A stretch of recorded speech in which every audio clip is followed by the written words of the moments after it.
Зур рахмат. Шундай матур, истәлекле урын эшләгәнегез өчен.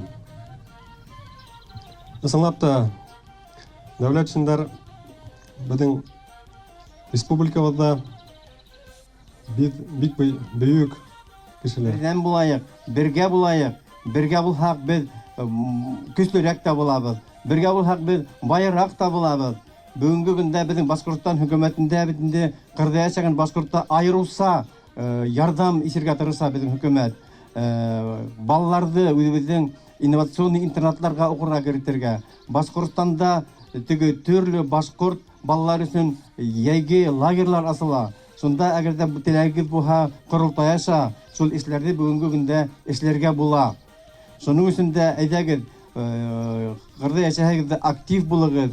Һез бит инде монда үзегезнең җирегездә яшәгән. Башкортлар монда бурын-бурындан яшәгән. Менә бит алфавит монда, романдар монда. Давыт Юлтай беренче роман яза, Һәйдәү Дәүләтшина хатыннардан беренче роман язды, ыргызды. Иң шәп роман. Аны әллә укыйбыз, әллә яратып укыйбыз. Шулай бит инде бит. Иң көчле роман Һәйдәү апайның романы искиткеч инде. Нинди вакытта, нинди кыйынлыкта язган без аны беләбез.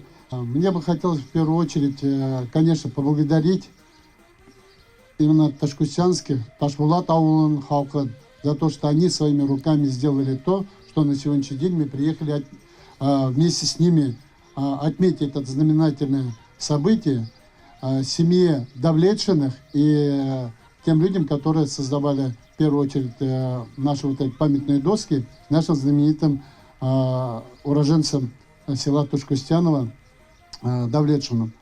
Что бы хотелось еще сказать, я просил Абдулсама Тахатовича, все-таки идея, он не до конца раскрыл. Идея, почему стела невысокая, а это идея именно села, именно жителей, старейшин, которые определили, что это в виде домика, дома. То есть они вышли с этого села и ушли поднимать Россию, поднимать Республику Башкортостан. И не вернулись сюда, но вернулись вот созданной, вот то, что население создали, памятью они вернулись к себе на родину, в селе Ташкостян Ташулат ауылына.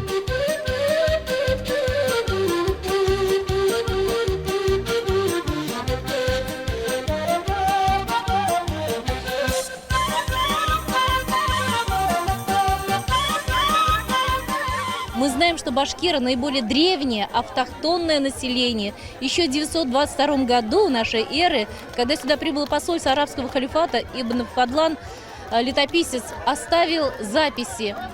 По пути нам встретились воинственные башкиры. Вот представляете, так она имела ни русских, ни чуваш, ни татар, ни морды, а башкиры уже были, и уже с таким самоназванием.